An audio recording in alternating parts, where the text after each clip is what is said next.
Responding to Donald Murphy's cry for help, Kevin stopped what he was doing to take a look at Carson, Donald's grandson. Donald was convinced that Carson was repressing the memories of his kidnapping, so Kevin gave him a truth serum pill to get to the bottom of it. When Carson still couldn't remember the kidnapping, Kevin concluded that he must have been given a mind erasure pill. Afterwards, Kevin couldn't wait to get back home to Lily, where he was shocked to find his parents had moved into the penthouse. Kevin was flustered. "Mom, Dad, you know you're welcome anytime. I'm just surprised is all. There's really no reason you came to visit?" Kevin's mom, Susan, crossed her arms. "When I saw Lily faint at the gala, I could instantly tell she was pregnant. A mother can always tell. Just when were you planning on telling us, Kevin?" Kevin grimaced. "We only learned a couple of days ago, and I've been very busy since then.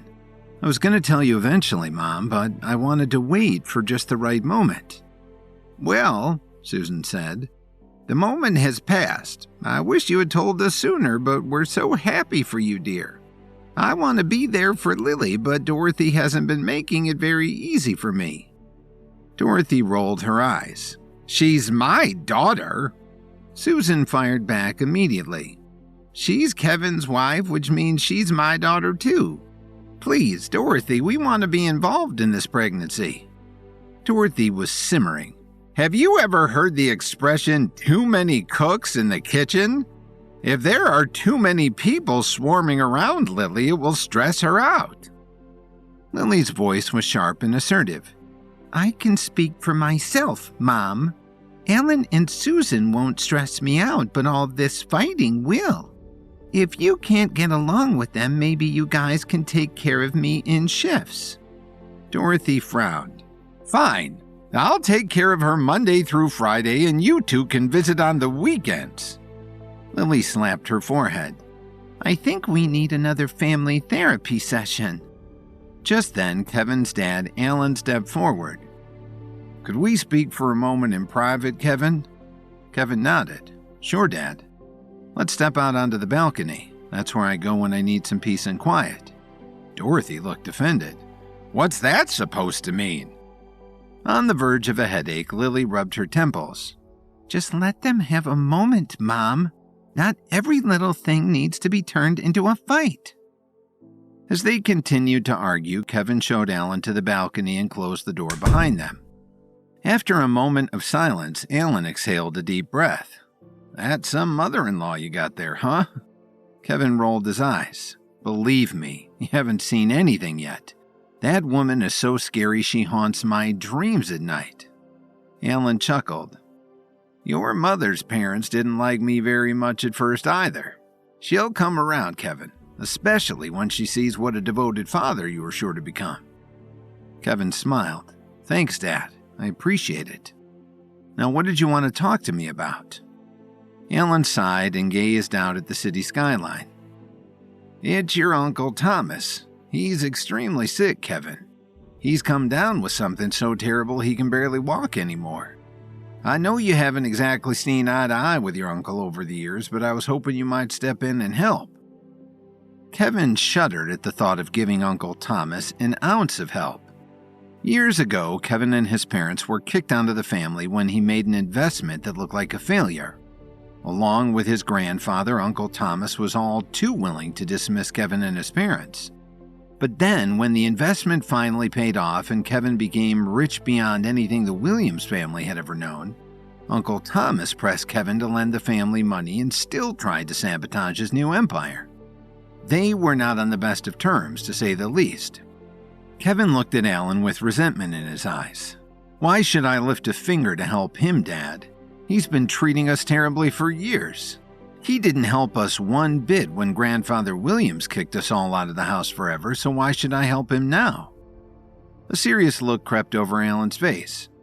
"Because he is family, Kevin. He may have wronged us in the past, but he is still my brother. We can't just sit back and watch him die." Kevin wrestled with his father's words. Part of him really wanted to do exactly that. Just sit back and let Thomas die. But in the end, he knew his conscience would torture him if he let that happen. He didn't like it, but he had to at least try and help. He looked at Alan and took a deep breath. I'll see what I can do. What's he sick with anyway? Alan shrugged. I don't actually know. I just know that it's terribly debilitating. Thomas hasn't actually spoken to me since Grandpa kicked us out of the family. Kevin made a confused face. Really? Well then how do you know that he's really sick? Your cousin Ethan told me, said Alan. As soon as he heard Ethan's name, Kevin scoffed. Ethan told you? We can't trust a word Ethan says, Dad. He's always hatching up schemes to ruin me. This is probably just the latest one. Having been out of the loop of Kevin's business, Alan underestimated Ethan. Why would Ethan lie about something like this? He said. You two used to get along so well back when you were kids. You would always get together at family barbecues and play cops and robbers and games and other things like that. Kevin frowned. Well, not anymore, we don't. Listen to me, Dad. We can't trust him. Over the last few months, he's done so many things to hurt me. He blew up my lab and sent assassins after me. I mean, he literally helped kidnap Lily just a few days ago. He's not even a Williams, Dad. He's a bastard. Alan looked shocked. What? He isn't a Williams? Really? Kevin shook his head. No, his real father is Joshua Hill. He was born from an affair. That's why he hates me so much. He's jealous of all that I have. He thinks the Williams empire should belong to him because he was raised as Thomas's son all these years, but even that's a lie being carried out by the family. Alan was disappointed to hear that Ethan had become such a troublemaker, but he also wanted to get the conversation back on topic. Whatever Ethan's become, it has nothing to do with your uncle's illness. Would you at least look into it for me, Kev? Please. Kevin began to think about the situation from a more strategic angle. I'll tell you what, Dad. I'll look into it. But if it turns out that Ethan is behind all of this, you owe me a beer. Does that sound fair? Alan chuckled and patted Kevin on the back. Sounds fair enough to me, Kevin. Even after everything that's happened, we have to do what we can to protect our family. Somewhere deep down, I know that Ethan and Thomas still care about us. Kevin rolled his eyes. I wonder if you'd still feel that way if they sent some assassins after you. Alan threw his head back and laughed. What? You don't think I could take them? Where do you think you get your strength from, son?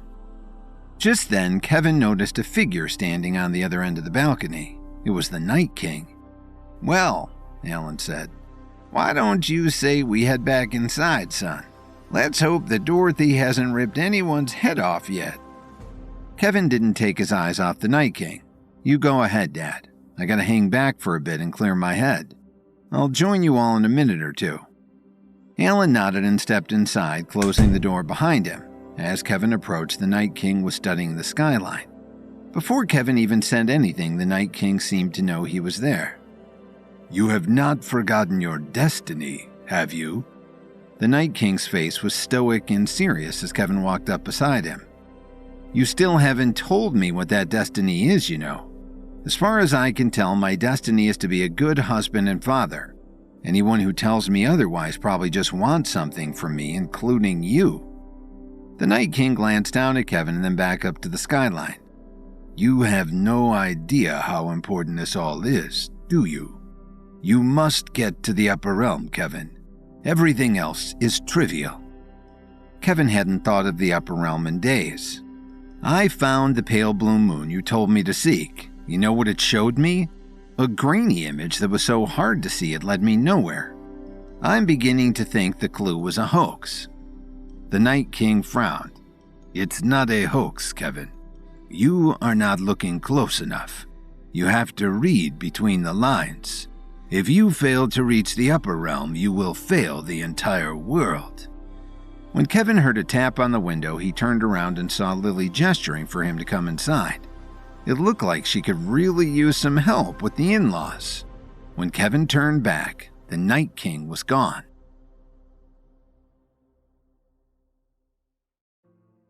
Kevin was now busy with his plans to drag his horrid uncle and supposed cousin along with the promise of a cure for Uncle Thomas's ailments.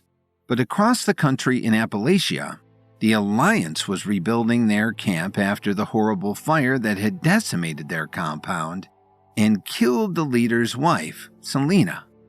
When the Alliance moved to the forest to conduct their operations in peace, they had taken over the entire north face of Half Moon Mountain.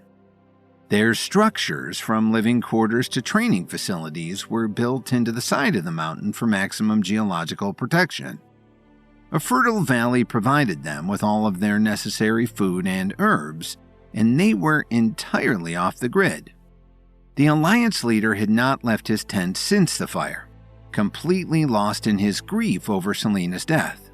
He had been taking food in his tent rarely and only at the insistence of his closest disciples. Most Alliance members hadn't seen him in weeks. The whole camp had been alternating cleanup duty, sweeping up rubble, carting it down the mountain, and transporting it to a dump site a few mountain crests away. The strongest among them were in charge of rebuilding every major structure that had sustained damage, and some of the talented weavers had created new tents that were bigger and better camouflaged than the ones that they had lost. All in all, the Alliance was coming back stronger than ever, except, of course, for their leader. Chatter among members had grown nervous. Who were they without their fearless leader, and would he ever bounce back? What was the goal of the Alliance now, and what good were they doing in the world? It was like everyone's lives had been put on pause, a moon eclipsing their sun, and they were anxious to get back to normal. It was with that goal in mind that the cleanup crew finally went into the director's cabin to clean up the rubble and the carnage and replace it with a new and improved structure. This is where Selena died, and the site was the last to be touched because everyone was too afraid to mess with it, in case the leader decided to emerge and be the first to discover what became of his wife. But they couldn't wait any longer, so they surrounded the area and pulled the tattered, charred remains of the roof off of the mess. Much to their surprise, hardly anything remained. The metal skeleton of a chair lay twisted up here, and the brick foundation of the fireplace still stood there. Anything flammable had disappeared and turned to ash, but there weren't any human remains. No skulls, no bones, nothing to suggest that anyone had died here. Did she make it out alive? One Alliance member wondered. Was her body stolen in the night? Another member suggested. If Selena is out there somewhere, why hasn't she come back? Titters rippled across the crew, and one member ran to get the leader.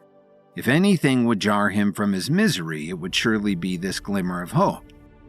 Xavier Marshall was the name of the member who took it upon himself to deliver the news, and he found his leader in bed, curled up, staring at the tent wall as he had been for the better part of the last 2 weeks. Leader, the cleanup crew has begun work on the director's cabin. Spare me, the leader croaked, waving a hand behind him to shoo Xavier away. Leader, please, Selena isn't there. There's no sign that she died in the fire. We believe she may have escaped with her life, Xavier insisted. The leader pulled a blanket up over his head. Do not lie to me. Do not trick me out of mourning. This is my time to sit with the ghost of my wife and repent. You will not take it from me. Xavier sighed. The leader was so lost in grief that he wouldn't hear sense. But the group had wasted enough time. Xavier went over to the bed and shook the man's shoulders. Come on, I will prove to you that Selena is alive, and then we can start to look for her. She is out there somewhere, probably lost and trying to find her way back to you. Will you deny her your help? Just come to the cabin and see for yourself. If I'm wrong and her body lies among the rubble, I'll give my own life for deceiving you. Xavier insisted. The leader finally sat up irate. Fine. You'd better make peace with your God. Take me there. Xavier did as he was told, and when the leader saw the remains of the cabin with no sign of his wife, he dropped to his knees in the ash. It's true. She's not here. Selena must still be alive. But why would she disappear? Did she set the fire?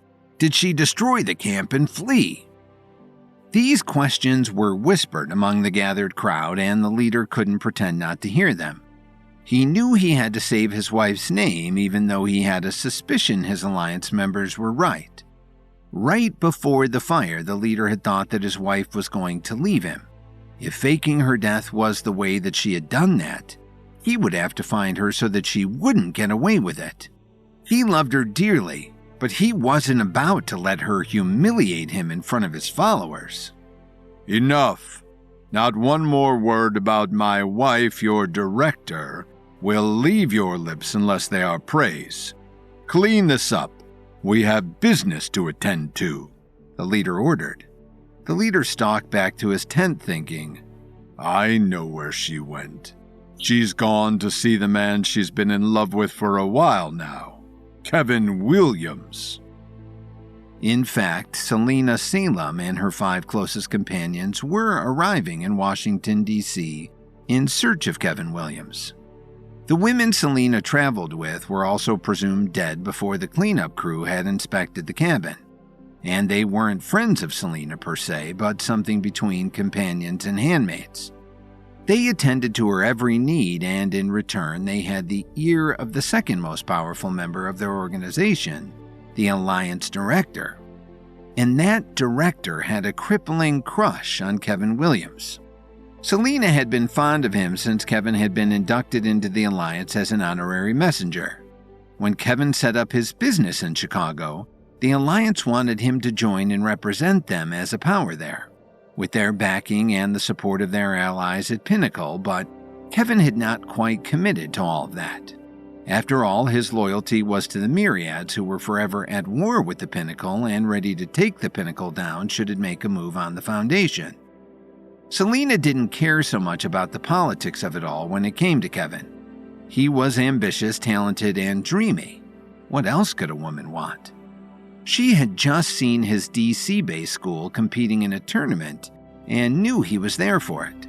Selena was sure Kevin must work at the school full-time nowadays. And Washington, D.C. was a lot closer to the Alliance camp than Chicago, the other place Selena knew Kevin spent time, so here she was, with her ladies, ready to take what she wanted. Selena tossed her hair behind her back and walked into the school with her head held high. A newly appointed security guard, hired shortly after Kevin realized that Vincent Reeves had been sneaking into the school to coerce students into sabotaging one another, greeted her apprehensively. "I'm here to see Kevin Williams," she said. He shrugged. "The best I can do is take you to the headmaster. What's your name?" "Just tell him Selena is here for him," Selena requested, putting on her most seductive smile. She followed the guard down the hallway, leaving her ladies waiting outside for her to return. She wanted Kevin all to herself for this meeting. But when she was led into the headmaster's office, Kevin wasn't waiting for her. Instead, she saw a blonde woman with a sharp face peering over a pair of spectacles at her, curious. "Hello. Welcome to the Williams School. I'm the headmaster, Katja Rafferty. What can we do for you today? Do you have a student to enroll?" "Where is Kevin Williams?" Selena demanded. Katja raised an eyebrow. "Who's asking?" "An old friend, perhaps a future lover," Selena said proudly, her chest puffed out. "Well, Kevin's not here. He doesn't live in Washington, D.C., but I'm happy to send him a message for you if you'd like to leave your information," Katja offered, still thinking this woman was probably a little bit out of her mind. Selena sighed. "Where does he live then?" "Chicago. That's public knowledge, though," Katja told her. "Chicago? How am I meant to get to Chicago? Nothing is going right for me. Okay, fine. Send him a message, will you? Tell him Selena Salem from the Alliance is coming to see him. He should probably send his wife on vacation." Selena winked at Katja, who had half a mind to call security on this disturbed individual. "All right, if you say so. Thanks for stopping by," Katja said, and Selena left. Katja quickly dialed Kevin's number. She didn't know what he was up to today after returning to Chicago, but he was definitely going to want to hear that what looked like an insane woman was going to be tracking him down at his home.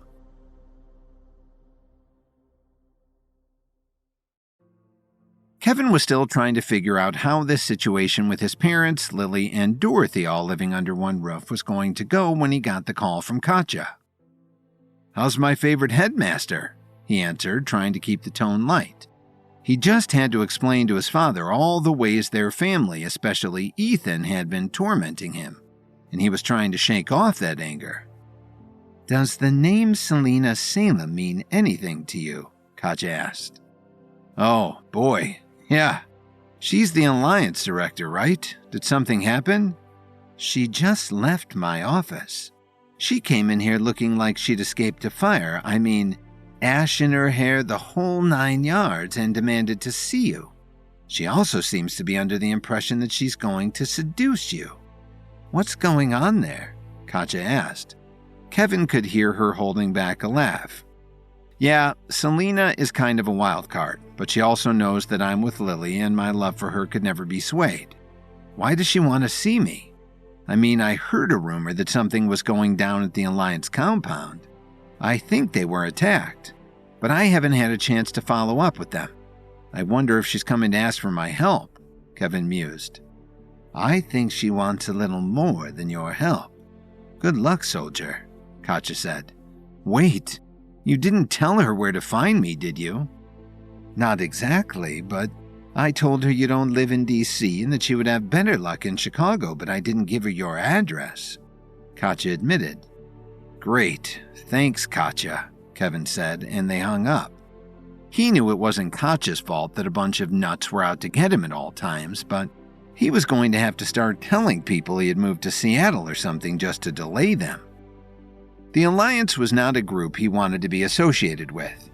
Yes, he was technically a part of it as an honorary messenger, but at the end of the day, the Alliance was aligned with the Pinnacle, who were the enemies of the Myriads. And Brett was Kevin's friend. His aggressive, demanding friend, but a friend nonetheless. And on top of that, Kevin had his hands full as it was. He had a house full of in-laws who all hated each other, a pregnant wife who was supposed to be resting as much as possible, a pharmaceutical company that had a high demand to keep up with, and a school that he had just finished putting out fires for. He needed a vacation. But there was something more interesting happening to sink his teeth into. According to his father, Uncle Thomas Williams was sick, and Kevin had promised to find a cure. Of course, he wasn't really planning to heal that horrible man. He was going to string him along, maybe wring money out of him in the process so that Thomas could find out what it feels like to worry about keeping a roof over his head, and ultimately tragically fail to save Thomas's life. That was a good bit of vengeance to look forward to. Kevin had one thing playing on his mind, though. Was Thomas really sick? It wouldn't be unlike him to pull out the illness card to absolve himself of his sins and then make a miraculous recovery and go back to his old scheming ways. Kevin didn't want to see the man confirm whether or not he was truly dying, but he did know, thanks to his father, that Thomas had been seeing a slate of specialists at a New York City hospital. So Kevin stepped into his office and pulled out his trusty computer to see if he could hack his way into the system and pull out Thomas's medical records. He had been dabbling in hacking and coding in his free time for the past few years, but since hiring Zara, one of the Healing Arts School students, who now worked full-time in his lab, he had picked up a lot more tips and tricks. She was a genius on a keyboard. He spent a good part of the afternoon playing around on the NYC hospital servers, looking for backdoors and fail-safes to enter through. But he was met with password walls at every turn. Kevin even called in Zara herself to try and help him at one point, but she got stumped as well. Turns out the most well-funded hospital in the capital city of the world had figured out how to stop invasions of their clients' privacy. How annoying. That left Kevin with his plan B, which he wasn't super eager to try, but it was worth a shot. He and Lily went to their pregnancy checkup at Chicago Medical with Dr. Serafina Willow, who happily told them that everything was looking good and healthy as far as the baby was concerned. But how are you doing, Lily? Are you staying relaxed, avoiding stress, sleeping a lot? Lily gave her a guilty smile. Not really. Kevin jumped in. It's all been my fault. I had some people harassing me and they got Lily mixed up in it all. And now my parents are living with us too and they don't get along with her mother. Dr. Willow nodded knowingly. I don't imagine many people get along with Dorothy. Right. I had them move in because I want to keep them safe and I thought maybe they would bring a more calming presence to the home, but so far there are still some issues to iron out, Kevin concluded. Dr. Willow looked at Lily. What would you like to do? It's up to you after all. You can kick out your mom, your in-laws, even your husband if he's giving you too hard of a time. Dr. Willow winked at Kevin. She knew that these two were so deeply in love and Kevin was so committed to making Lily safe and happy that it surely tore at his heart every time he had to spend an hour away from his wife. Lily laughed. I do love having everyone there in theory. My mom does love me, and so do Kevin's parents. It's nice to be surrounded by so many people who care about me. When they come to hang out with me individually, it's great. It's just when they all get in the same room, or if Kevin's home, that everything goes left. Kevin got an idea. You know, anytime you want to get away from it all, I'll get you a suite at Rachel's hotel. You can have staycations 2-3 times a week. Room service, silence, everything you could want. Lily put an arm around him. I'll think about it. Thanks, babe. She left to check out with the hospital reception, but Kevin stayed behind to enact his plan B. Hey, Serafina, can I pick your brain about something? Dr. Willow set down her clipboard to give him her full attention. Yes, of course, Kevin. Dr. Willow would never turn down a request from Kevin, not just because he was rich and powerful, but because she had seen him in action when he saved Gwen Archer's life. And she knew that every action Kevin made was for the benefit of someone or something. She would forever help him in his quest to bring good to the world. I have an uncle who is really ill, but I need to confirm what he has so I can make him a cure. Unfortunately, he lives in New York and isn't a big fan of mine. I'm hoping my cure will earn his forgiveness.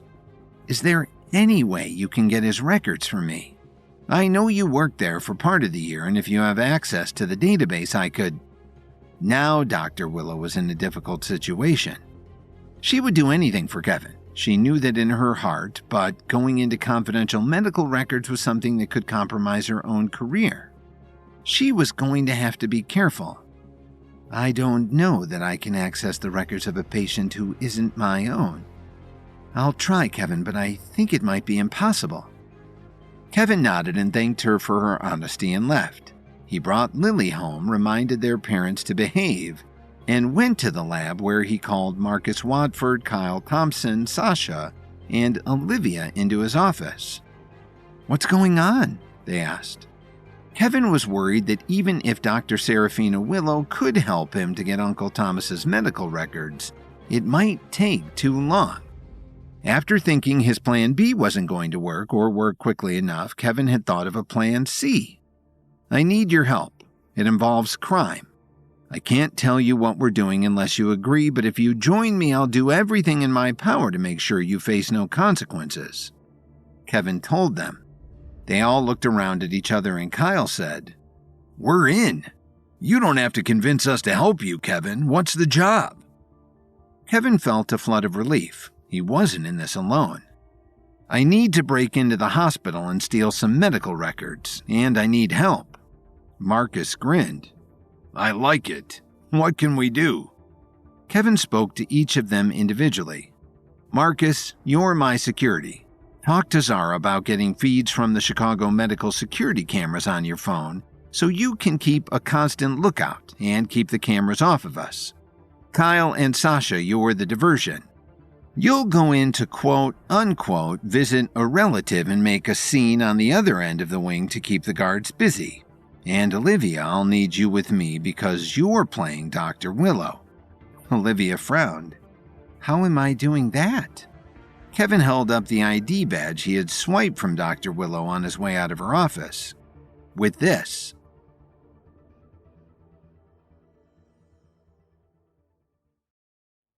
Kevin had assembled his team for the hospital heist. After talking to his father, Alan, about Uncle Thomas, Kevin was suspicious of how sick Thomas was claiming to be. Kevin didn't trust that man as far as he could throw him, and the only way he would believe Thomas was truly ailing was by seeing his medical records for himself. Kevin didn't have time to go to New York with everything going on, his parents and mother-in-law all living in his house, Selena Salem supposedly searching for him. So he planned to break into Chicago Medical because he knew he could get to Uncle Thomas's medical records through Dr. Willow's computer. He had now enlisted Sasha, Kyle, Marcus, and Olivia to help him with the mission, and he knew that getting caught or being unsuccessful were not options tonight. This plan had to work for the sake of the people he was responsible for. They waited until near midnight to make their way to the hospital. Everyone had their roles assigned, and they had gone over the strategy for hours. Every step of the journey was planned to the inch, and Kevin was ready to be in and out in less than 10 minutes. In the parking lot, they all prepared themselves. Kevin wore light clothes to blend in with the bright white hospital walls and draw less attention to himself. Marcus was staying in the van with his setup of monitors showing him the feeds of every security camera in the hospital. Sasha and Kyle had balloons and a stuffed bear with them, so they wouldn't be questioned when they said they were there to see a relative. And Olivia was wearing navy blue scrubs and Dr. Serafina Willow's hospital ID badge. Everyone ready. You remember your instructions? Kevin asked nervously. His team was all as cool as cucumbers. If anything, they seemed excited to be there. Kevin knew this was one of the more exciting missions he had brought them on, but he still got a kick out of their grins. Yes, Kevin, let's do it, Sasha said. Kyle and Sasha went in first. Kevin gave it a minute before sending Olivia in next. He waited another minute, waved goodbye to Marcus, and went into the hospital himself. Kevin had taken advantage of the fact that they were in a hospital and used it as an excuse to wear a face mask, as if he were sick and didn't want to spread his germs to vulnerable patients. He was well aware of how recognizable he was in this town, and he couldn't risk being noticed. Olivia has scanned in as Dr. Willow. You have 5 minutes before someone comes to ask why she's here because she's not supposed to be here this time of night. Marcus sounded in Kevin's ear. He had fitted everyone with earpieces to hear updates from him or emergency orders to evacuate the hospital. Kevin was, as always, prepared for everything. And the first place they'll look is Dr. Willow's office. Olivia's voice sounded back, and because Dr. Willow's office was exactly where she and Kevin were heading, they had to be in and out quickly. They all knew this already, of course, but reminding one another and keeping on task made Kevin feel more assured that they would make it out of there in one piece. He made it up to Dr. Willow's office without much issue. The only tricky part was getting into the protected office area. He had to wait for another staff member to scan in to get down that hallway and follow them inside without being noticed, but that went smoothly. By the time he got to Dr. Willow's office, Olivia had already scanned her way inside and was on the computer. Did she have a password? Kevin asked, slipping inside the office and locking the door behind him. Nope. The office was locked, so I bet she doesn't log out most nights. If no one can get in, no one can get onto her computer, right? Olivia said. She was already in the hospital database that Dr. Willow was logged into. Just search his name and put everything on this. We can sift through the information when we get back to the lab, Kevin said, sticking a thumb drive into the side of the computer and bringing up its folder that appeared on the desktop. Olivia did as she was told, and within a minute they had what they needed and ejected the drive. Guys, you need to wrap it up. Marcus's voice sounded in their ears. What's wrong? Kevin asked. There are 2 security guards down the hall on their way to verify Dr. Willow is here, Marcus said. Kyle, Sasha, you hear that? Now would be a great time for a distraction. Olivia jumped in. Roger that, Sasha's voice sounded back.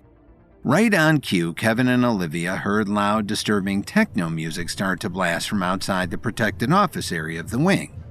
Sasha and Kyle were creating their diversion, and sure enough, just a second passed before they could see two security guards sprint right past Dr. Willow's office and toward the noise. "Nice," Kevin commented, and he and Olivia slipped back out of the office.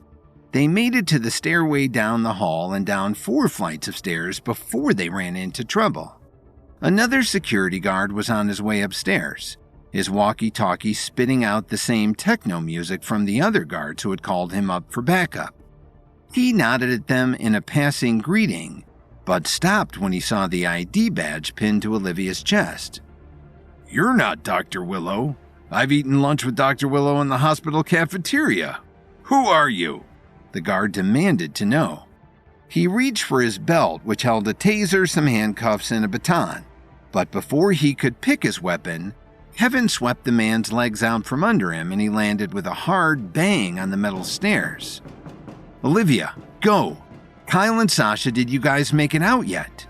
Kevin asked into his earpiece as the guard stumbled to his feet on the landing. "They're with me. I'll meet you around back," Marcus replied.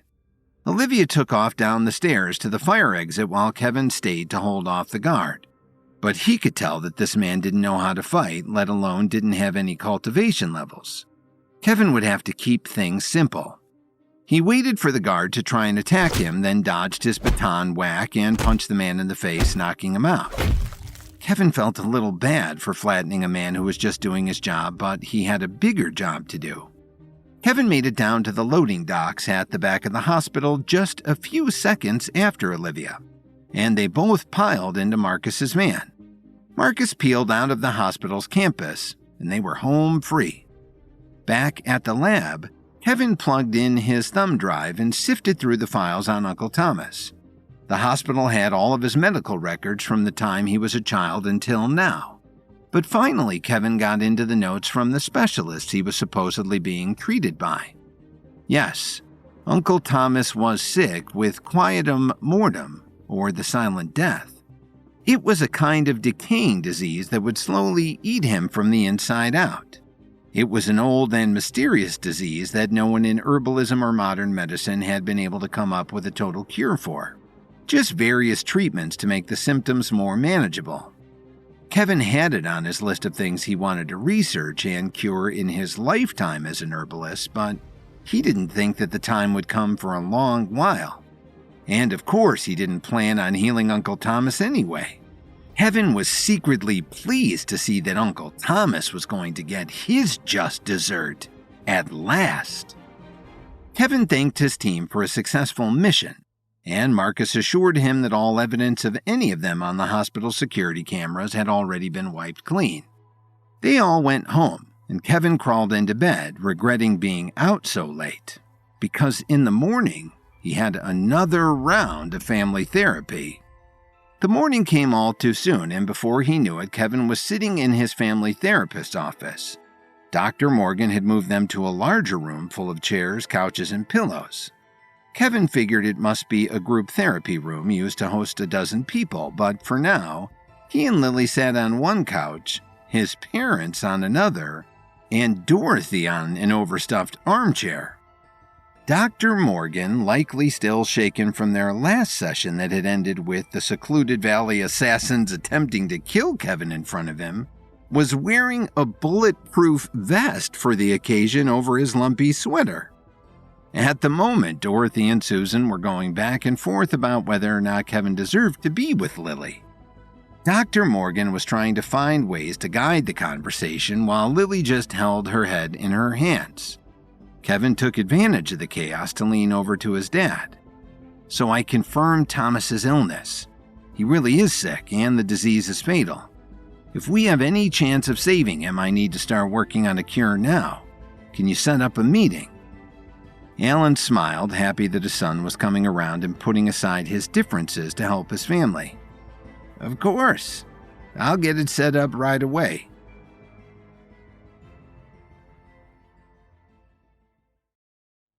Kevin was still exhausted when he got back to the lab after family therapy.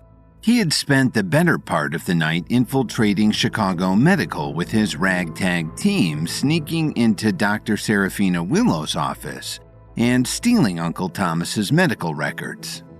Dr. Willow worked part-time in the same New York hospital where Uncle Thomas was being treated, and all Kevin had to do was access their database through her computer. It was really all too easy. But at family therapy with Lily, Dorothy, and his parents, Kevin had told his dad that Thomas was indeed ill and suffered from a vague disease called quietum mortem. It was a decaying disease that would eat Thomas from the inside out, and so far in medical science, doctors only knew how to ease the symptoms, not cure the illness. Kevin had asked his father, Alan, to arrange a meeting between him and Thomas so that Kevin could pretend to work on a cure, while actually, Kevin would exact his revenge on the uncle who had ousted him and his parents from the family business and house a few years before. So there Kevin was, in his lab, standing around a blacktop table with his father and his uncle. Larry Barnes and the healing arts students were milling around doing their regular work, and Kevin was glad to have them as a buffer in the room. He didn't want this to become a shouting match between three Williams men.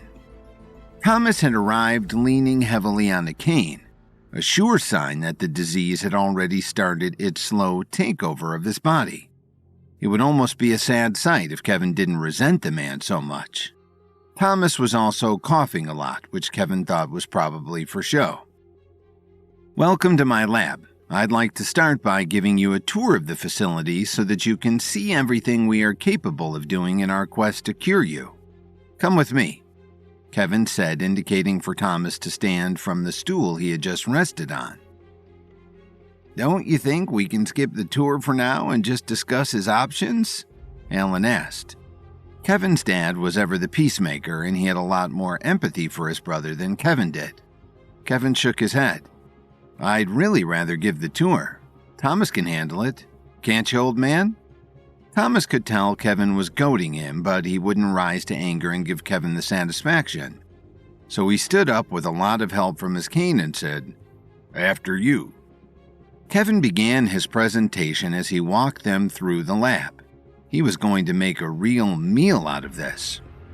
This is our 30,000 square foot state-of-the-art pharmaceutical lab, capable of refining everything from veterinary medicine, vitamins, and food supplements to the more exotic products like memory boosters, power pills, and truth serums.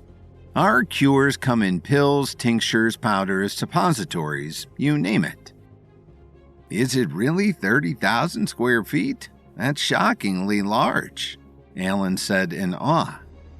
Kevin nodded as they walked down a hallway to a room of shiny steel devices. We process batches as small as 100 grams so that we can efficiently screen various formulations and get the recipe right. Our lab technicians are trained healing arts school students, equipped with the latest and greatest techniques herbalism knows. You have students working here? Thomas huffed. They haven't failed me yet. I trust them with my life, Kevin shot back. Whatever you say, Thomas muttered. Kevin ignored him. In this room, you'll see plenty of upstream and downstream processing equipment to achieve the perfect dosage every single time. Larry Barnes, our lab supervisor, maintains a rigorous calibration schedule to ensure our equipment is always exact. They went down another hall and emerged into the green room, where the lab's private supply of herbs and plants were enjoying some afternoon sunlight, streaming in through the glass walls on the western-facing wall of the building. Here we have a renewable stock of some of the most rare herbs in the world, including Excitosporus and Hemlock opid, Kevin boasted. Thomas couldn't hide how cool that was. With a begrudging nod, he said, That's quite impressive. How did you cultivate those? Kevin smirked, finally getting some ground with this old bag. There is no place I won't go to find an herb I need. I harvested them myself and brought them back here for growing. Now we are the only lab in the country with unlimited access to them should the need arise. I bet you could sell that to other herbalists for quite a healthy price," Alan commented, bent over and squinting at a cap of the Excitosporus. Kevin shrugged. "I could, but then they would just replant it themselves. If there's an outbreak of some disease that my lab can't cure on its own, then of course I'll loan out some of my herbs to get more herbalists working on them. But for now, I like to maintain exclusivity." Thomas nodded at that too. He would have done the same thing. Kevin looped back around and brought them to his training gym where he had logged many hours fighting the AI sparring machine Athena. "What's all this for?" Thomas asked, eyeing the racks of weights and the high ropes course hanging from the ceiling. "This is where I trained to win the epic clash," Kevin told them, his arms spread wide. Admittedly, this shouldn't have been part of the lab tour, but he couldn't resist showing it off. It was all just too cool. And it was all a way to prove to Uncle Thomas that he had been wrong about Kevin. Wrong to kick him out of the house. Wrong to kick him out of the family. Wrong to come crawling back to him when the family needed money to keep their business going. And wrong now to think that Kevin would forget all of that and cure him. "Athena," he called out. Athena appeared in her default form of a robotic fighter, the light she was made up of shimmering as it hardened into a corporeal, touchable form. "Whoa, what is that?" Alan gasped. "That is Athena. She's a bot fighter who learns on you as she goes so that you can't use the same move against her twice. She can take any form you want, be set to any power level, and she never gets tired. Right, Athena?" Kevin asked. The robot cocked her head like a dog hearing the doorbell ring, but stayed still. "Why don't you try her out? See if you got any fight left in you?" Kevin jeered at Thomas, who was looking rather exhausted from all the walking around. "Kevin, please," Alan whispered, his eyes begging Kevin to lighten up on Thomas. Fine. Let's go talk about your options," Kevin said. He turned Athena off and brought them back out to the main lab room. Thomas sat down heavily on his stool, propping his cane up against the table beside him. "I have to admit, Kevin, you got a fine operation here. Your skills in herbalism are unmatched from what I hear. I guess you were right when you told me you would create your own empire someday. I have to hand it to you." He stuck out his hand for Kevin to shake, and Kevin paused. He was here to deceive the old crank, and shaking the man's hand felt like a truce he was not ready to commit to. But he did it anyway, with a thank you to boot. "So, I trust you know what illness you have and the extent to which it can destroy you," Kevin said frankly. Thomas nodded. "I know that I have quietum mortem, the silent death, and that it will most certainly kill me if you produce anything short of a miracle drug." Kevin shrugged. "Stranger things have happened in this room. What are your symptoms like so far, and how are you managing them?" Thomas pointed to various areas of his body. "I have pain all throughout here, and when I don't, I ache, like the pain is reminding me it's never far away. I can't sleep, and I'm barely able to keep food down.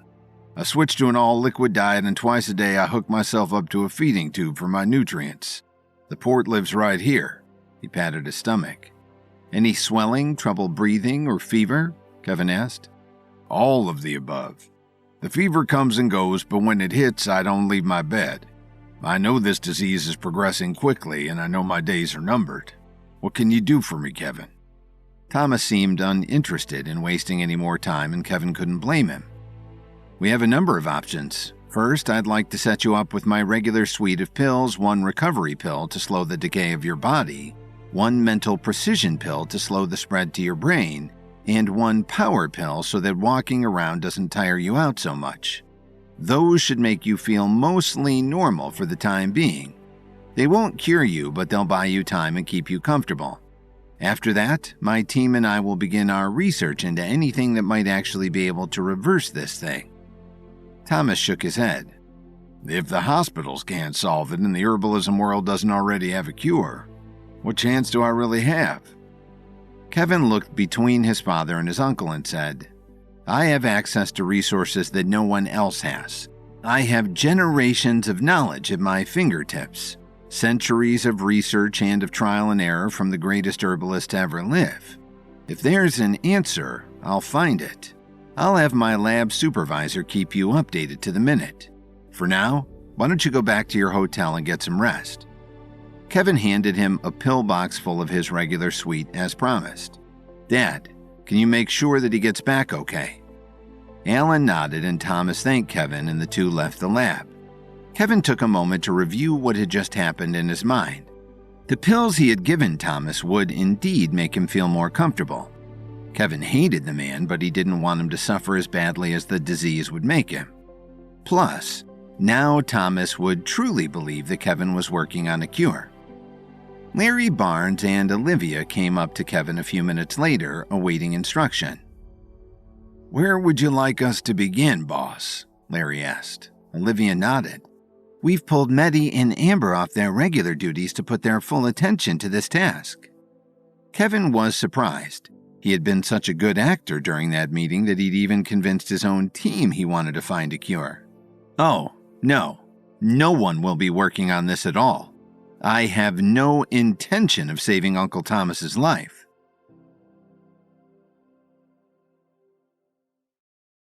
While in Chicago, Kevin was playing out a scheme in which he was going to lead his Uncle Thomas into believing that he, Kevin, was going to use his herbalism skills to save Thomas's life from the silent death, a slow and painful disease. Across the mountains to the east, another plot was unfolding. The Alliance leader had been shaken out of his grief to find that his wife had not in fact died in the disastrous fire that had destroyed so much of his organization's compound.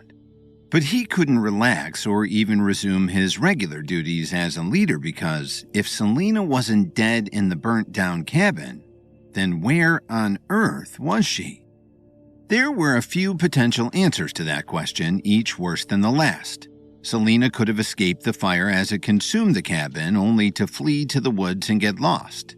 She could have gone for help from an outsider and sustained some injury out in the middle of nowhere and be stuck.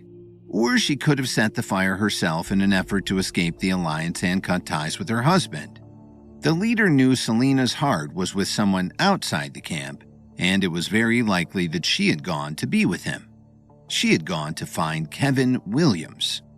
The Alliance leader should have seen it coming. The moment they welcomed Kevin into the Alliance as an honorary messenger, the leader had seen the way Selena looked at him. He didn't personally see the draw. Kevin was young and short, and he didn't look like much of a fighter, and his clothes were never expensive or of a good quality. It was jealousy, though, that led the leader to ignore the fact that Kevin had taken a small amount of family money and turned it into a financial empire. He had increased his herbalism skills to the point that he was overseeing a fantastically successful pharmaceutical company, and that those same skills had led him to win competition after competition in a way that no other herbalist had ever done before. In the moments when he was less driven by his rage at his wife, he could see why any woman would want Kevin. He made all of the leader's accomplishments seem small in comparison. The leader seethed in a way that he couldn't hide from his followers, and the Alliance members worried that an angry leader would be worse and less effective than a mourning leader. But the leader started to put a plan in place to take out the one thing that stood between him and a reunion with his wife, Kevin. Kevin would have to die, and for that to happen, he would have to be lured to the compound in the mountains. The leader left his tent and called a meeting with his most trusted constituents. The time has come for us to move past this season of discontent. Our members have done a fantastic and efficient job of rebuilding this compound village of ours, and it is time we put new plans in place to make a comeback. Hear, hear! The members gathered, cheered, relieved to see their leader back in action. We'll start with a meeting of every high-ranking member, most of whom live here at the camp. But we're missing one very important person. I need a messenger to go fetch Kevin Williams and tell him he is needed here at once. One man stepped forward out of the rank and file. I'll go, leader. I brought Kevin into the Alliance in the first place. I can bring him back. The leader appraised the young messenger before him. Ah, Yes, Xavier Marshall. You did connect us to Kevin, didn't you? Well done. Go now and come back soon. Don't take no for an answer. Why do we need Kevin, leader? Another member asked. The leader normally wouldn't tolerate such inane questions, but his excitement to have Kevin under his thumb was making him feel charitable, so he said, This will be the most important meeting we've had in months. We will be identifying enemies to take out, seeking recruits with high power cultivation levels to join our force, make plans to increase our own power levels, and of course set goals for the coming year. With any luck, world domination will make the list.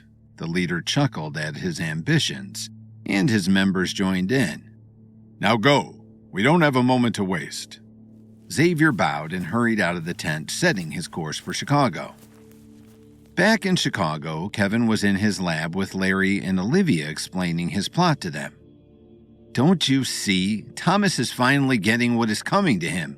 This cure will be an expensive one, no doubt, and we can drain his money out of him while plodding along, getting nowhere, and before he realizes the trap he's fallen into, we'll have all of his capital and he will be dead. Olivia frowned. I know this man ruined your life at one point, but Kevin, is it right to torture him like this? Does he really deserve to suffer so greatly? Kevin shook his head. Don't you see? That's why I gave him all those pills to ease his symptoms. He won't be in pain. He'll have a little extra time to get his affairs in order, and who knows? Maybe he'll realize how much wrong he has done in the world and leave behind plans for his successors to make things right. That is, if he has any.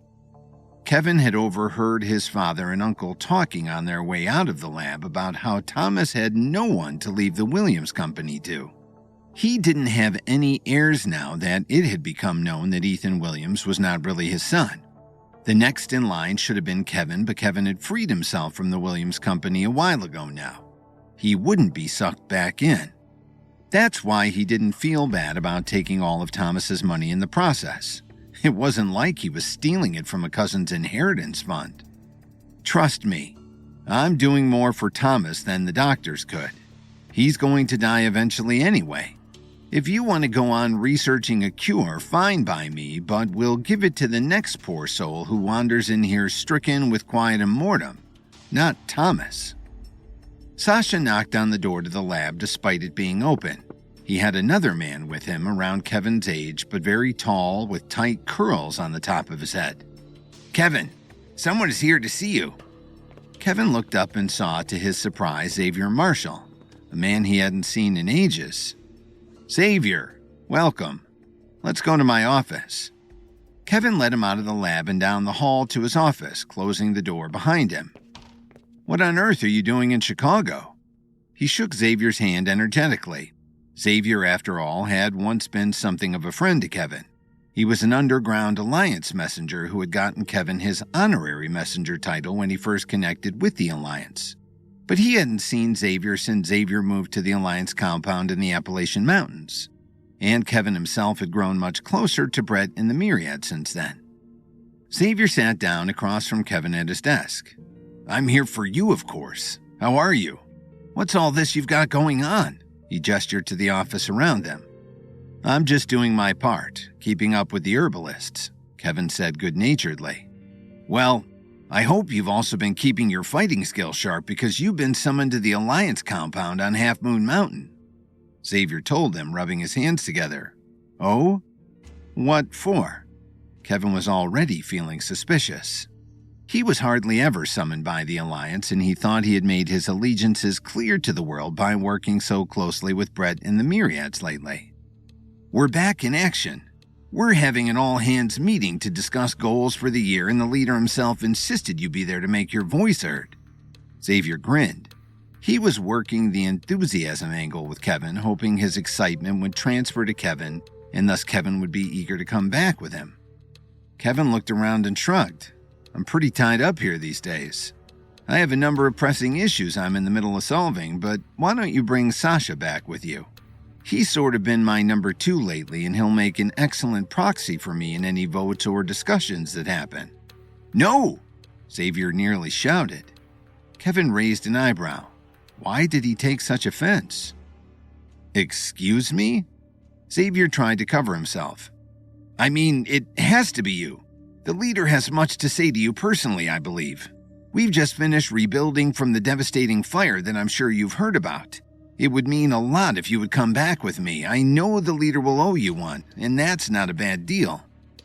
Fine, but I'll be bringing my men with me, Kevin said. He was at a high enough status level that traveling with an entourage wasn't unusual, and he already knew he would be bringing Troy Evans and the Vanguards for protection. Going into Alliance territory was risky at the best of times, and it sounded like they were only gaining momentum. Of course, Xavier nodded. He knew the leader would prefer to have Kevin alone, but he had been told to get Kevin to the mountain at any cost. Meanwhile, in Washington, D.C., Selena Salem and her ladies were wandering down the street, at a loss for any idea of how to get to Chicago. Selena had come to D.C. assuming Kevin would be at the Williams School, but according to its headmaster Katja, he lived full-time in Chicago. Selena and her ladies had left the Alliance compound during the fire and hadn't brought any money or anything that would make it possible for them to travel. But as luck would have it, Vincent Reeves was driving down the very same street, his one hand on the wheel. He did a double take when he saw Selena. Surely that wasn't her, the wife of the Alliance leader, and a woman whose connection to Kevin Vincent was known through the gossip of others. She had tried with great effort to sway Kevin from his wife Lily, something that even Vincent knew was impossible. Kevin's love for his wife was legendary. But Selena's focus on Kevin would be useful to Vincent's own plots. Why wasn't she out in the mountains? But he pulled over nevertheless and rolled down the window. There was never a time that Vincent Reeves didn't know how to take advantage of a situation that fell into his lap, and Selena Salem was one of them. Do you ladies need a ride? While working in the lab, Kevin was surprised to receive a visitor from the Alliance, a faction that he was technically a part of but hadn't heard from in months. The messenger Xavier Marshall insisted that Kevin go with him back to the Alliance camp for an annual meeting, but Kevin was hesitant. Finally, after enough badgering, Kevin agreed to come along. At the same time, Selena, the Alliance leader's wife, arrived at the Williams Academy and was disappointed to learn Kevin wasn't there. As she sat outside on the curb feeling hopeless, Vincent Reeves drove past and recognized Selena by reputation. Her love for Kevin had long been known to be an issue in the Alliance and in her marriage to the leader. As Vincent approached Selena, his words were gentle and polite. Hello, miss. I'm sorry to interrupt, but I couldn't help but overhear that you're looking for Kevin Williams. May I ask why? Vincent was able to make up lies on the spot that would trick a distraught woman into thinking he was a knight in shining armor. Selena looked up and wiped the tears off her face. Who are you? Why should I tell you anything? Vincent smiled. Of course, miss. Allow me to introduce myself. My name is Vincent Reeves, and I work for the Herbalist Society. Kevin and I are old friends who go way back, and I thought I might be able to help you. Hope returned to Selena's heart, but she still wasn't completely convinced that Vincent was trustworthy. Do you always go out of your way to help strangers on the street? Vincent lied through his teeth. Kevin is a good man who helps people in need. If someone needs his help, I never hesitate to put them in touch. The truth, of course, was that Vincent didn't care in the least about Selena's well-being. He just saw this as another opportunity to bring more trouble to Kevin's doorstep. He hid his true intention well, offering Selena a helping hand off the ground, which she timidly accepted. Once she was standing, Vincent looked straight into her eyes. Now, why don't you tell me what the problem is, my dear? Selena looked around at her tired followers and realized that trusting Vincent was their only option. Finally, she took a deep breath and said, My followers and I are searching for Kevin, in the hopes that he might craft an antidote for our terrible affliction. We were given evil pills against our own will, and now our minds have fallen under a shadow that is difficult to resist. I fear that Kevin is the only herbalist with the talent to save us." Intrigued, Vincent scratched his chin and nodded in thought. In that case, I can see why you were so disappointed to not find him here at the school. But fear not, miss. I have a private car here and would be glad to escort you to his lab in Chicago, where Kevin can definitely be found. I'm sure he'd be sympathetic to you and your cause. Tell me, have you ever met Kevin before?" Selena nodded. "We're both members of the Alliance.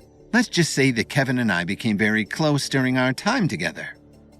Vincent smiled. He pretended that Selena's story of her connection to Kevin was news to him, rather than well-known gossip among the highest ranks of organizations such as the Alliance and the Myriads, and the Herbalist Society. "Excellent. Then he'll have every reason to help you. Come with me, dear. I insist." Vincent opened the door to his car and gestured for Selena to step inside. When Selena looked at her followers and nodded, they all began piling into the car. Meanwhile, back in the lab, Xavier Marshall and the other Alliance messengers were pressuring Kevin to hurry up and join them. "We have to go," Xavier said. "It will take some time to get to the camp, and we mustn't keep the leader waiting." Kevin crossed his arms and furrowed his brow. "Sounds to me like this leader of yours needs reminding that patience is a virtue." Xavier didn't hesitate to defend him. "Our leader is a busy man whose time is extremely valuable. He doesn't need reminding of anything." Kevin nodded, taking note of Xavier's strange affection for the leader. "Fine, but my allies and I will need some time to pack our things. Could you at least give us an hour or two?" Xavier paused, taking a moment to choose his next words very carefully. "The leader was hoping you might come alone, Mr. Williams. He has much he'd like to discuss with you personally." Kevin frowned. "I don't go anywhere without my team to back me up, Mr. Marshall. You can never be too careful these days.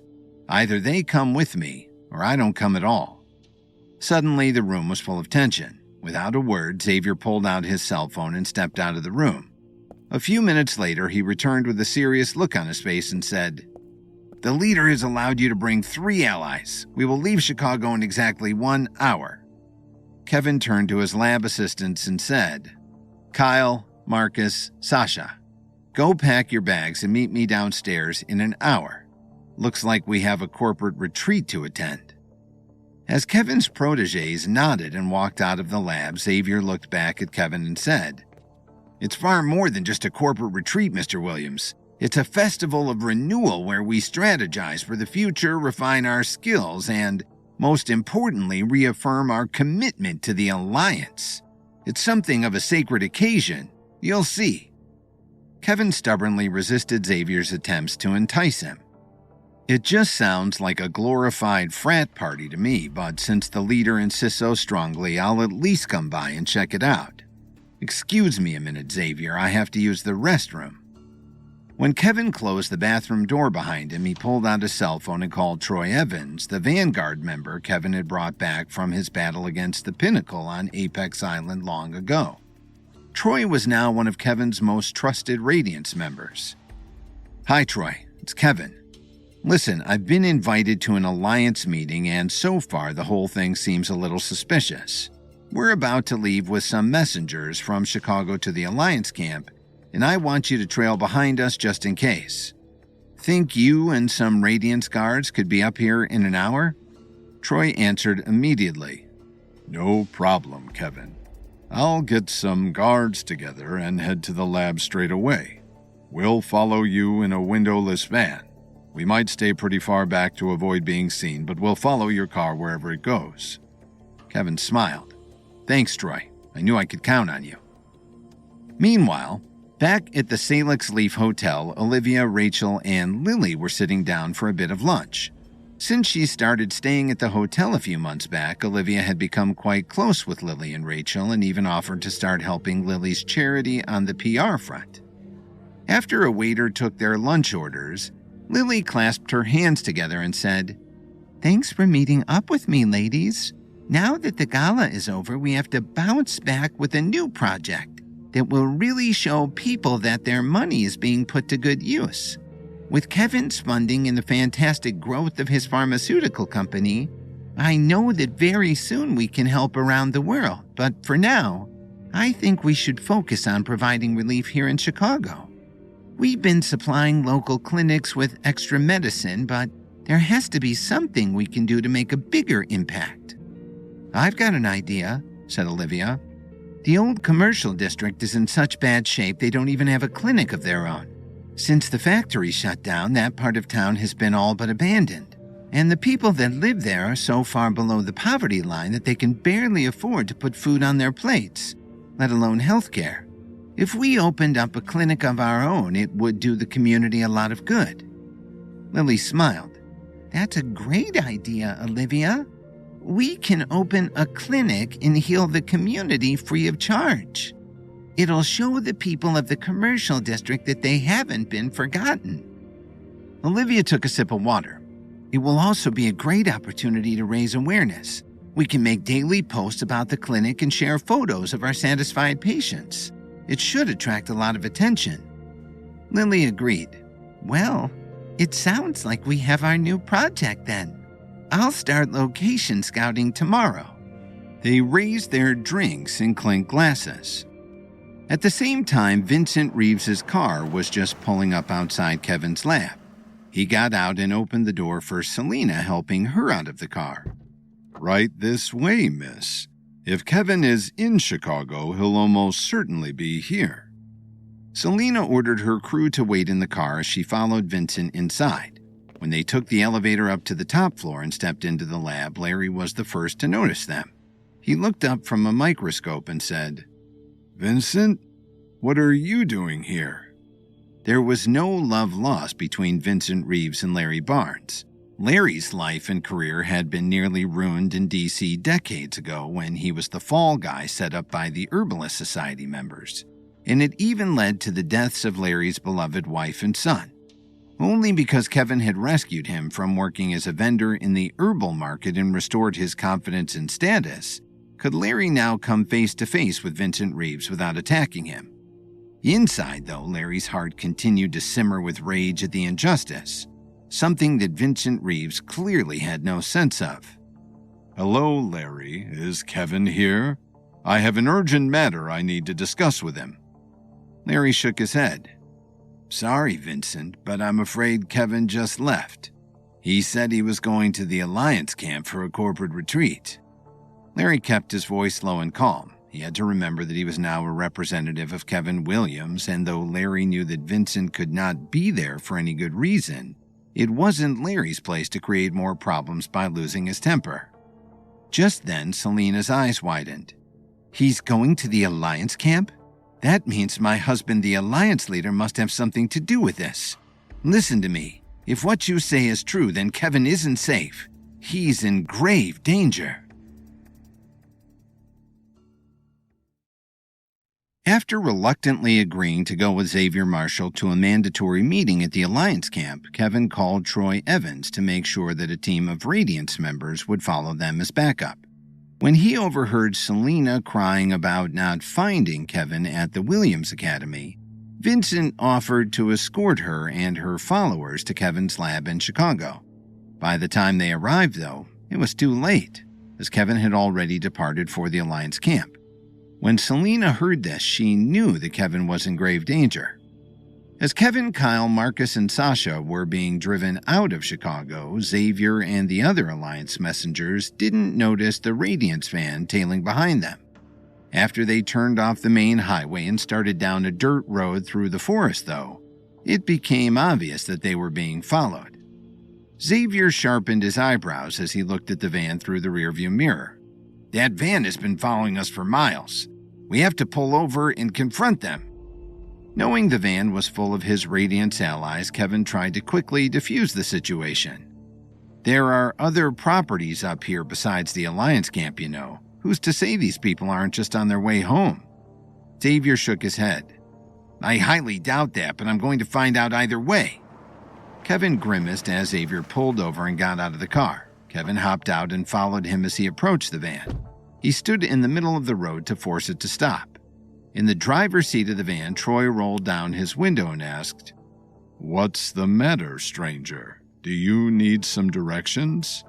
Xavier allowed a few seconds to pass before answering, trying to establish his dominance over the conversation. "I haven't seen you around in these parts before. Are you folks new? Where are you going?" Troy looked at Kevin, who nodded at him to play along. "Me and my buddies are just looking for a place to camp. Do you have any suggestions for us?" Xavier shook his head. "I advise you to turn back, actually. People don't take kindly to strangers in these parts." The tension was thick, but Troy wasn't afraid. "I think we'll take our chances. These mountains are just too beautiful to pass up." Xavier frowned. "Fine. You go ahead then. I don't want you following us." Troy paused. "Well, I don't like very much the idea of you following us either. You go ahead, we'll make sure you're well out of sight before we continue. That way nobody is following anyone." Xavier smiled, somewhat amused. "You'd like that, wouldn't you?" He pulled a dagger from his waist and held it up to the window. "Out of the car now. I'm taking a look." Troy smiled back at him. "Fine. Have it your way." When he knocked on the roof of the van, a team of Radiance members came bursting out of the back in full combat armor. At the same time, the other Alliance messengers jumped out of Xavier's car. Just before a fight broke out, Kevin lunged in between them and threw up his hands. "Wait. Stop. They're with me, Xavier. I told you I never go anywhere without a backup." Xavier looked at Kevin with an angry expression on his face. "You were only allowed to bring 3 allies, Kevin. Who are these people?" "They're my security force," Kevin replied. "As long as you don't threaten me, they won't threaten you." Xavier pulled aside Kevin. "The leader will not be happy about this, Kevin. The meeting is for Alliance members only. We'll be discussing plans and secrets that can't risk being overheard." Kevin wasn't planning on standing down just yet.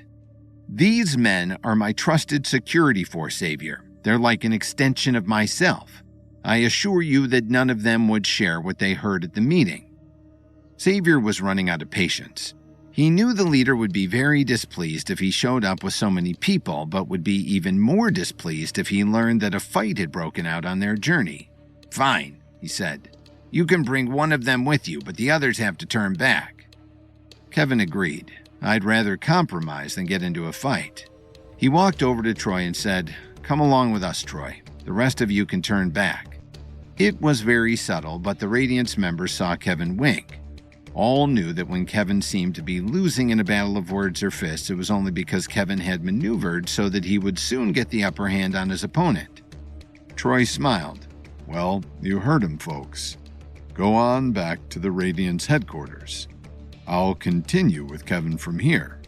As he stepped into Xavier's car, Troy tapped a button on the telecom device in his ear. It would allow the other Radiance members to listen in and also track Troy's location. As Xavier's car moved forward, the Radiance van turned back and descended down the steep mountain road. They didn't leave the area, though, and continued to monitor the situation from afar. After another hour or so of driving, Xavier parked the car in front of a hiking trail that branched off the road and continued up into the forest. "The rest of the way is on foot. It's just another mile." Marcus groaned. "If I had known we were going on a hike, I would have packed some trail mix." After hiking another mile, Xavier led Kevin and his allies into a large meadow. There were dozens of tents arranged in a circle around an enormous amphitheater that could seat well over 100 people. "Welcome to the Alliance camp," Xavier said with a smile. Kevin could see people chopping wood and tending to a garden on the other side of the camp. "It seems very self-sufficient," Kevin remarked. Xavier nodded. "We've been off the grid for several years now. Everything you see and taste, even the electricity, was made with our own hands. Now come with me, and I'll introduce you to our leader." Kevin and his allies followed Xavier to the Alliance's leader's tent, which was almost 3 times as large as the others. When they stepped inside, they were surprised by the tent's inner luxury. It was full of craftsman furniture, ornate rugs, and tapestries, and even had a hot tub bubbling in the corner. Looking at himself in the mirror, the leader had his back turned to everyone as Xavier approached and said, "Mr. Williams has just arrived, leader." When the leader heard Xavier's voice, he quickly put on a pair of sunglasses and winked at himself in the mirror before turning around. Thank you very much, Mr. Marshall. You've done an excellent job as always. He stepped past Xavier and shook Kevin's hand. When he saw Kevin, his heart flooded with anger, but he hid it well. It's a pleasure to see you again, Kevin. Thank you so much for agreeing to come out here. Kevin smirked. Well, it's not like you gave me much of a choice. Tell me again why this meeting is so mandatory. The leader clasped his hands together and smiled. There is so much to discuss about the Alliance's future, Kevin. As one of our most powerful and influential members, I value your insight greatly. It's very important to me that you be here. Kevin was silent as the leader counted his allies. When he saw Troy Evans, his heart skipped a beat. Is that Mr. Troy Evans? Kevin, what on earth is he doing here? He's a known associate of the Pinnacle, our greatest enemy. Troy shook his head. I don't work for Pinnacle anymore. I'm aligned with Kevin. The leader frowned. And you expect me to just trust your word? Troy opened his mouth to speak, but Kevin beat him to the punch. If you don't trust his word, you can trust mine. Troy is my personal security guard. His presence here isn't up for negotiation. The leader chuckled, somewhat impressed by Kevin's bold demand. Why would you need a security guard, Kevin? You don't think we're going to hurt you, do you? Kevin refused to compromise. It's not just the Alliance I have to be worried about, you know. I have a whole list of enemies who wouldn't hesitate to follow me here and attack while my guard is down. If Troy can't stay, then I'll leave with him. The leader was checkmated. If he wanted Kevin to stay so he could get his revenge, he'd have to play by his rules. So be it, the leader said. But if I smell even a bit of treachery from Troy, I'll have him promptly escorted away. Troy smiled. So long as there's no treachery on your end, there'll be none on mine, sir. The leader stared at Troy from behind his tinted sunglasses. Good. Well then, now that that's out of the way, let's get on with the opening ceremony, shall we? As the Alliance leader stepped out of his tent, Xavier told Kevin and his allies to have a seat in the amphitheater. In front of the stage, there were about 100 logs lined up in rows. Kevin tried to take a seat in the back, but Xavier quickly ushered them up to the front, saying that they had reserved seats. Once they were seated, the amphitheater filled up around them. The other Alliance members were all wearing matching white clothes and cheered with delight as the leader took the stage and cleared his throat before speaking into the microphone. Welcome to this year's annual Alliance meeting. As members of the Alliance, we are here to strategize, sharpen our skills, and reaffirm our commitment to the cause. Over the coming days, you will participate in a wide variety of activities, think tanks, and workshops as we prepare for the year ahead. Now, without further delay, let's get on with the opening ceremony. The Alliance members stood up as a giant figure made out of sticks was wheeled onto the stage. A hooded Alliance member sparked a torch and handed it to the leader, who lit the bundle of the sticks. As the figure went up in flames, the Alliance members beat their chests and chanted, "Long live the Alliance! Long live the Alliance!" At the same time, Troy looked around and noticed they were the only ones who weren't wearing white clothes. He tugged on Kevin's arm and whispered, "I think we're the only outsiders here, Kevin. I've got a bad feeling about this." When Xavier Marshall realized that some of Kevin's Radiance team were following him as he led Kevin to the Alliance compound, it led to a tense confrontation with Troy Evans and the Radiance members. Kevin bargained to let Troy come along, but the other Radiance members had to turn back. They stayed in the area, though, and continued to listen in through Troy's earpiece. Once they got to the Alliance camp, Troy was suspicious about the fact that they seemed to be the only outsiders. Once the bundle of sticks was burned to a crisp in the opening ceremony bonfire, the other Alliance members sat back down and awaited the leader's next words. His voice came booming through the speakers. Long live the Alliance indeed. You all know your morning activities. I'll see you all at the cafeteria for lunch at 12:30. The Alliance members rose from their log benches and dispersed in all directions. Some went into tents and others trailed off into the forest. Meanwhile, Kevin and his allies weren't sure where to go. "Did anyone see the itinerary?" Kyle asked. Just then, Xavier Marshall walked up and interjected. "Your activities have been predetermined by the leader. Kyle and Marcus, you two can join Group 3 for some archery practice. They're down the hill to the west. Troy and Sasha, you'll be with Group 6 this morning for a bonding exercise by the stream." Troy scoffed. "Thanks, but I'm not interested in any kind of bonding exercise. My place is beside Kevin." Xavier shook his head. "Given your previous connection to the Pinnacle, Mr. Evans, the Alliance leader thinks that a bonding exercise is exactly what you need. Don't worry about Kevin. The leader has requested to meet with him personally." Troy frowned. "All the more reason that I should stay at his side." Kevin wasn't as worried. He knew that the Alliance leader didn't pose much of a threat on his own. "Don't worry about me, Troy. If something happens, I can take care of myself. You stay with Sasha and look after him instead." Troy nodded. He trusted Kevin's leadership unconditionally. "Yes, sir." As everyone went their separate ways, the leader stepped down from the stage and took Kevin's hand. "Come with me, Kevin. I want you to lead a workshop on the importance of herbalism. A lot of our members are martial artists, but few have done any herbalist training." Kevin looked perplexed. "That's all you want from me? I thought we were here to discuss the future of the Alliance." The Alliance leader put his arm around Kevin and smiled. "All things in due time, Kevin. We'll get to our strategizing soon enough." Meanwhile, Kyle and Marcus followed Group 3 to a grove located just outside the Alliance camp. There was a wooden target hanging from one of the trees and a collection of bows propped up on the table. One of the Alliance members, who was wearing a hood, stepped in front of the group and led the activity. "Setting goals is just like shooting a target. You aim, gather your strength, and then take your shot. If your aim is true, you'll hit the target, but if you falter, you'll miss it completely, no matter how strongly you fire your arrow. By studying archery, we can learn about completing our goals in all kinds of different arenas." Marcus whispered under his breath, "God, is there anything worse than these corporate team-building exercises?" The Alliance member leading the exercise looked straight at Marcus. "If you doubt the importance of this exercise, perhaps you should go first, sir."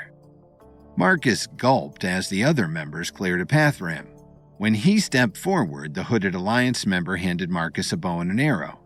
"If you don't think this exercise is worth your time, then I assume you must already know how to hit a target. Please then, show us all how it's done, won't you?" Marcus grabbed the bow out of his hand and readied an arrow. "Sure thing. I've been to summer camp before. I remember how it's done." Marcus pulled the arrow back and steadied his aim. After letting out a deep breath, he fired the arrow. As it whizzed through the air, the target suddenly lifted, pulled up by another Alliance member. The arrow flew past the target and disappeared in the dense forest. Marcus felt cheated. "Hey, that's not fair. Nobody told me it was a moving target." The hooded Alliance member snickered. "All targets are moving targets, my friend. If you want to succeed, you must anticipate your opponent's moves before they make them. Now, go fetch your arrow and think about what I have told you." Marcus groaned as he stepped into the forest. While he searched for his arrow, the hooded member invited the others to try and hit the target. A few of the other members also missed the target, but the hooded man never asked them to pick up their arrows like Marcus had to do. When it was Kyle's turn to fire an arrow, he hit the target right on the bullseye. The hooded member nodded with a smile. "Very good, sir. You seem to be a much better shot than your friend." When Kyle looked around and still didn't see Marcus in the crowd, he started to feel concerned. "Speaking of my friend, he doesn't seem to have come back. I'm starting to worry that maybe he got lost." The hooded member chuckled. "Well, if you're so worried about him, why don't you go take a look? He couldn't have gone far." Without a second's thought, Kyle set down the bow and went into the forest. Marcus! Marcus, where are you? He wandered in about 500 feet but didn't see any sign of Marcus. Then he heard a voice call out from the trees. Kyle, help! Please! Kyle started to run, looking all around for Marcus. Where are you, Marcus? Use your voice to guide me. Kyle, I'm up here. His voice was coming from above. When Kyle looked up, he was shocked to see Marcus tied up in a net hanging high in the trees. Marcus, what are you doing up there? Just then, Marcus's eyes grew wide with fear. He pointed and shouted, Kyle, behind you! Look out! Before Kyle could turn around, a hooded Alliance member clubbed him in the back of the head. Kyle was knocked out cold. At around the same time, Troy and Sasha were just beginning their bonding exercise down by the stream. The Alliance member leading it was also wearing a hood. He was standing in the stream with the other members standing shoulder to shoulder along the bank. The stream before you is the stream of life. It ruthlessly sweeps away all things that do not have firm roots, but with enough strength. We can stand proud and accept the stream's blessings. Troy rolled his eyes. I can't believe we left Chicago for this. The hooded Alliance member continued.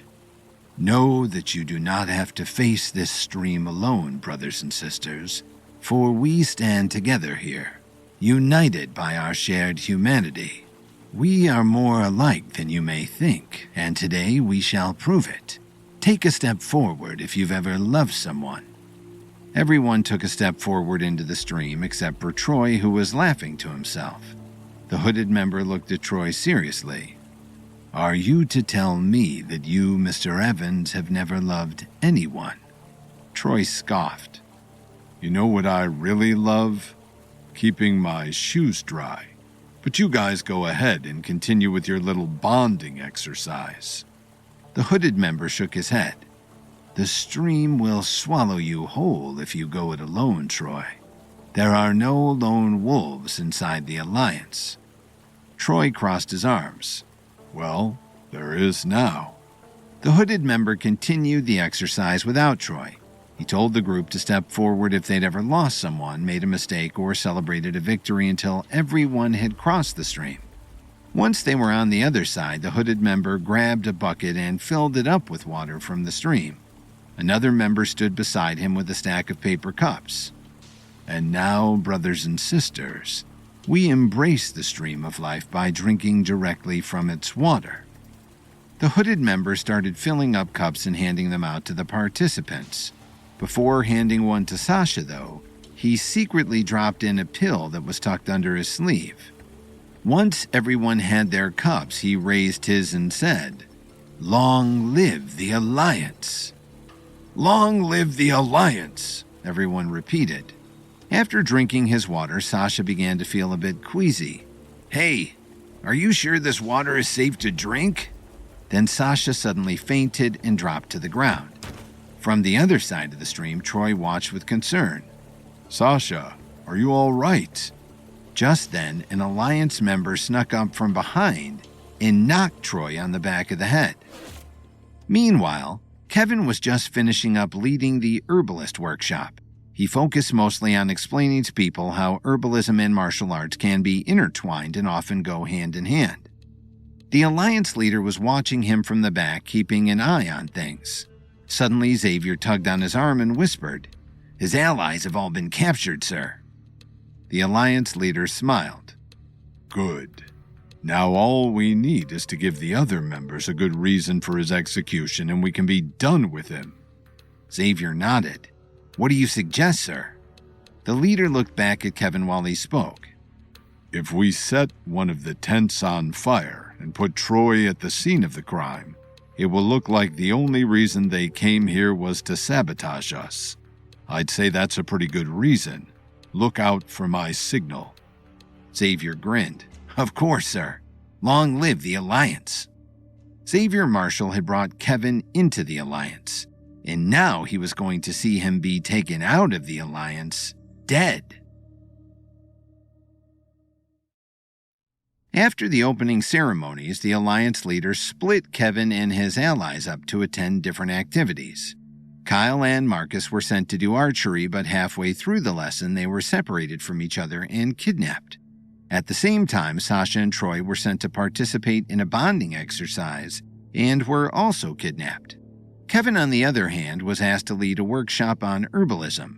Watching from the back, the Alliance leader discussed his plans with his right-hand man, Xavier Marshall. To give the Alliance members a reason to attack Kevin, they would set a tent on fire and place Troy at the scene of the crime. As Troy Evans slowly stirred awake, the first thing he felt was his wrists tied together with rope. Sasha was the first one to see his eyes open. "Guys, look, Troy's finally awake." Troy looked up and saw Sasha, Kyle, and Marcus tied up as well. It looked like they were in a cramped wooden box, barely large enough for the four of them. As his senses came back to him, Troy was struck with a fierce headache. "Aw, man, it feels like someone hit my head with a sledgehammer. Where are we?" Marcus looked glad that Troy was finally awake. "We're in a tree house," he said. "I was the only one who was still awake when they brought us here. It seems like the leader's plan all along was to separate us from Kevin." Troy sighed. "I knew I wasn't just being paranoid when I said I had a bad feeling about this place. Where's the door? There has to be a way out of this place." Marcus pointed underneath him. "You're sitting on it. There's a hatch in the floor, but it's locked, of course." When Troy scooted aside, he saw a latch door underneath him. He tried to open it with his foot, but it was sealed shut and couldn't be opened from the inside. As a desperate last resort, Troy started pounding his body against the wall like a trapped animal. The tree house shook, but didn't budge. "Hey, knock it off up there," a voice called out from below. "Let us out of here now," Troy demanded. "I've got backup en route, and when they get here, the only way they'll take mercy on you is if you let us out now." The Alliance guard down below chuckled. "Backup? What backup? Kevin doesn't even know you've gone missing yet." "I'm not talking about Kevin," shouted Troy. "I'm talking about an elite task force that has been monitoring the situation this whole time through my earpiece. It's even got GPS tracking. They should be here any minute now." The Alliance guard looked up at the treehouse with a devilish grin. "We took your earpiece and threw it in the river. It's probably a dozen miles away by now, even if it's still working. Your empty threats don't scare me, traitorous scum." Sasha made a perplexed face. "Why do they keep calling you a traitor?" Troy took a deep breath. "Didn't you hear? A long time ago, I was the leader of a group called the Vanguard, which was fighting for Pinnacle, the Alliance's sworn enemy. Once I met Kevin, I joined him and started working for the Radiants, but the Alliance thinks I still have ties to the Pinnacle." "Do you?" Marcus asked. Troy shook his head. "No, of course not. Now I need you all to focus, all right? We have to think of a way out of here." Meanwhile, back at the main compound, the morning activities were coming to a close and it was time for lunch. Kevin looked around for his allies but didn't see them anywhere. Before he could take a closer look, the Alliance leader walked up behind him with 2 plates of food. "I've got your lunch right here, Kevin. Why don't you come sit with me in my tent?" Kevin hesitated. "I don't see my allies anywhere. Do you know where they went?" The leader brushed off Kevin's concern. "The group stayed together during lunch, but you can reunite with your friends at dinner, I assure you. Come with me, Kevin. We have so much to discuss." Kevin glanced around but didn't see Kyle, Marcus, Troy, or Sasha at any of the tables. "I don't even see them with their groups, though." The leader snapped back immediately, trying to snuff out Kevin's critical thinking. "Well, not everyone has been served yet, Kevin. We happen to be VIPs. Now please, come along with me. I have some questions. You can see your friends later at dinner." Kevin sighed and went along with the leader. "I'll give you a few minutes, all right? But I'm coming back out to check on my friends before lunch is over." The Alliance leader put his arm around Kevin and smiled. "Of course, Kevin. I understand. I won't keep you for long, I promise." The leader allowed Kevin to enter the tent first, and before joining him, he looked at Xavier and nodded. Xavier nodded back and walked into the woods away from the crowd of people eating lunch. He hiked a few hundred yards outside the compound until he arrived at the guarded treehouse. "Bring me Troy Evans," he told one of the guards. One of the Alliance guards nodded and stepped onto a wooden platform that was raised with a pulley device up to the bottom of the treehouse. He unlocked the hatch, stuck his head in, and said, "You're coming with me, Evans." Troy stared back at the guard with a vengeful look in his eyes. "Not if I can help it." Troy scooted forward and kicked the guard in the face, forcing him out of the treehouse. The guard stumbled back but caught himself before falling. He had a boot print on his face and a bit of blood spilling from his cheek. "Fine," he said. "We'll do this the hard way." He reached into his pockets, pulled out a syringe, and jabbed Troy in the leg before he could land another kick. Troy instantly felt drowsy as his muscles felt weak. The Alliance guard pulled him out through the hatch and forced him out onto the platform.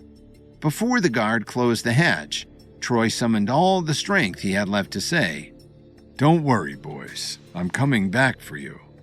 Back at the main compound, the Alliance leader was pouring Kevin a glass of tea to go along with his lunch. "So what did you want to talk with me about?" Kevin asked. "Does the Alliance have any big plans for the coming year?" The Alliance leader sat down next to Kevin and took a sip of tea. "Oh, yes. Very big plans. You'll see soon enough, but before we get to that, I wanted to ask you something personal, Kevin, if you don't mind." Although Kevin could hardly see them through the tinted sunglasses, he sensed a shift in the leader's eyes. "You pulled me all the way out here for small talk? I thought the point of this retreat was to strategize for the future." The Alliance leader grinned at Kevin, trying to get him to play along for just a little bit longer. "Trust me, Kevin. It's all connected. Before we jump straight into business, I just wanted to ask, do you remember my wife, Selena?" Kevin shuddered. He suddenly felt very uncomfortable. "Of course I remember Selena, but I haven't heard from her in a while. Why do you ask?" For the very first time, the Alliance leader took off his sunglasses. His eyes underneath were blood red and jaded. "I thought she was dead, Kevin. But I just learned a few days ago that she actually faked her own death. I'm desperate to find her now. Do you know where she's gone? I know the two of you were close." Kevin cleared his throat. "I'm sorry, but I haven't heard from her. I don't want to be rude, but we were never really that close." The leader frowned. "Oh, really? That's not what I heard." Kevin's heart skipped a beat. Before he could answer, they heard someone screaming outside. Then a chorus of screams, all shouting, "Fire! Fire! Fire!" Acting surprised, the Alliance leader put his sunglasses back on and stormed out of the tent. Kevin quickly followed, and when he stepped outside, he saw a cloud of black smoke rising from a tent on the horizon. The Alliance leader put on a horrified face. "Somebody lit a tent on fire. We're under attack." On the other side of the compound, the fire quickly spread from one tent to another. Alliance members were scrambling to throw buckets of water onto the fire, but it wasn't until someone arrived with the hose that they were able to put it out. By the time Kevin and the Alliance leader arrived, the fire had already consumed 5 tents. All that was left were piles of smoldering ash. The Alliance leader clenched his fists and furrowed his brow. "Whoever did this is going to pay." Just then, Xavier walked up with Troy, who was still drowsy and tied by the wrists. "We found Mr. Evans at the scene of the crime, sir. He would have burned down even more tents if we hadn't stopped him." The Alliance leader frowned. "I knew he was still with the Pinnacle." Kevin stepped in to defend Troy right away. "You've got the wrong man. Troy would never go against my orders like this." "Oh, no," the Alliance leader said. "I don't think he'd go against your orders either. This has probably been your plan all along, hasn't it, Kevin?" Kevin took a step as all the Alliance members turned their heads at once. "No, you've got the wrong idea. Whatever happened, Troy and I had nothing to do with it. Where's everyone else anyway? I'm sick of being separated like this." The Alliance leader ignored him and faced the crowd. It seems as though we have a traitor in our midst, brothers and sisters. A wolf came to do harm against the flock, but have no fear, for I will protect you. I will string up this traitor and turn him to ash. Long live the Alliance!" The other members held up their fists and chanted back, "Long live the Alliance!" And as they chanted, each Alliance member glared at Kevin with murder in their hearts.